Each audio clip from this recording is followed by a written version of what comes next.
नमस्कार दोस्तों, it's entertaining education, let's make education easy. और मैं कुशल त्रिपाठी आप सभी का हार्दिक स्वागत करता हूं। दोस्तों, आज के अपनी इस वीडियो में हम करंट अफेयर से जुड़े एक महत्वपूर्ण टॉपिक के बारे में अध्ययन करेंगे। यह ऐसा टॉपिक है जो एक स्टूडेंट होने के नाते परीक्षाओं के लिए तो अत्यंत उपयोगी है ही, साथ ही साथ भारत का नागरिक होने के नाते हम सबके लिए बेहद जरूरी हो जाता है। इस टॉपिक ने पिछले कुछ महीनों में भारत में एक बहुत ही तूफान मचाया हुआ था। भारत की संसद से लेकर सड़कों तक इस टॉपिक की चर्चा थी और अफवाहों के कारण, इसके बारे में पूर्ण जानकारी न होने के कारण हम आपस में उलझे रहते हैं। तो दोस्तों, आज के इस वीडियो से हम इस टॉपिक के बारे में एक गहराई से अध्ययन करेंगे और जानेंगे कि इसके क्या फायदे हैं और क्या नुकसान है। इस टॉपिक का नाम है एनपीआर। तो आइए समझते हैं कि एनपीआर क्या है। एनपीआर यानी कि नेशनल पॉपुलेशन रजिस्टर देश में निवास करने वाले लोगों का रजिस्टर होता है। गांव स्तर से लेकर कस्बा, तहसील, जिला, राज्य तथा राष्ट्रीय स्तर पर यह तैयार किया जाता है। कोई व्यक्ति यदि 6 महीने से अधिक समय तक किसी स्थान पर रह रहा है या 6 महीने से अधिक रहने का इच्छुक है तो उसे एनपीआर में अपना नाम दर्ज कराना आवश्यक होगा। दोस्तों, एनपीआर पहली बार 2010 में लाया गया था और उस समय यूपीए की सरकार थी। 2015 में इसे अपडेट किया गया और अब पुनः 2020 में इसे अपडेट किया जाएगा। तो दोस्तों, आइए जानते हैं कि एनपीआर की आवश्यकता क्यों होती है। सरकारी योजनाओं को सही से क्रियान्वयन करने के लिए और भविष्य की योजनाओं का आकार निश्चित करने के लिए एनपीआर के आंकड़े आधार बनते हैं। अर्थात हम कह सकते हैं कि एनपीआर सरकारी योजनाओं के लिए बेस अर्थात आधार सिद्ध होता है। दोस्तों, इस चर्चा का बड़ा कारण यह भी था कि एनपीआर के दौरान हमसे क्या क्या डॉक्यूमेंट मांगे जाएंगे और हमें एनपीआर का रजिस्ट्रेशन कहाँ कराना होगा और हम कैसे साबित कर पाएंगे कि हम इस देश के नागरिक हैं अथवा नहीं। तो दोस्तों, सबसे पहले तो यहाँ ये क्लियर कर दूं कि एनपीआर का नागरिकता से कोई लेना देना नहीं है। एनपीआर में उन लोगों का भी नाम शामिल किया जाएगा जो भारत के नागरिक नहीं हैं अथवा विदेशी हैं, और इसके लिए आपको कहीं नहीं जाना होगा बल्कि आपके घर, आपके ऑफिस आदि स्थानों पर सरकारी कर्मचारी आएंगे और वह एनपीआर से जुड़ी हुई समस्त जानकारियां आपसे लेंगे, जिसमें कुछ प्रमुख जानकारियां यह हैं कि उसमें आपका नाम, आपके माता पिता का नाम, आपकी वैवाहिक स्थिति, आपके जीवन साथी का नाम, आपका पता, आपका स्थायी पता आदि सामान्य क्वेश्चन पूछे जाएंगे।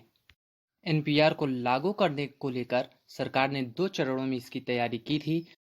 प्रथम चरण में इसका कार्य 1 अप्रैल 2020 से लेकर 30 सितंबर 2020 तक होना था, परंतु लॉकडाउन के चलते और कोरोना महामारी के चलते यह कार्य स्थगित कर दिया गया है। अब यह कार्य लॉकडाउन के खत्म होने के बाद पुनः प्रारंभ होने की संभावना है। द्वितीय चरण में यह कार्य 9 फरवरी से लेकर 28 फरवरी 2021 तक किया जाना है। अर्थात इस कार्य को पूरा करने का लक्ष्य 2021 की जनगणना के पहले का है। दोस्तों, जब बात एनपीआर की हो रही हो तो इससे जुड़े एक और महत्वपूर्ण विषय के बारे में बात करना जरूरी हो जाता है, जिसके कारण एनपीआर को भी विरोध का सामना करना पड़ रहा है। वह महत्वपूर्ण टॉपिक है एनआरसी। तो दोस्तों, एनआरसी क्या है और एनआरसी और एनपीआर में क्या अंतर है, आइए इसको समझते हैं। तो दोस्तों, एनआरसी अर्थात राष्ट्रीय नागरिकता रजिस्टर, यह रजिस्टर देश के वैध नागरिकों का रजिस्टर है। इसमें नाम ना होने पर देश का नागरिक नहीं माना जाता। अर्थात यदि एनआरसी की लिस्ट में आपका नाम नहीं है तो आप देश के नागरिक नहीं माने जाएंगे।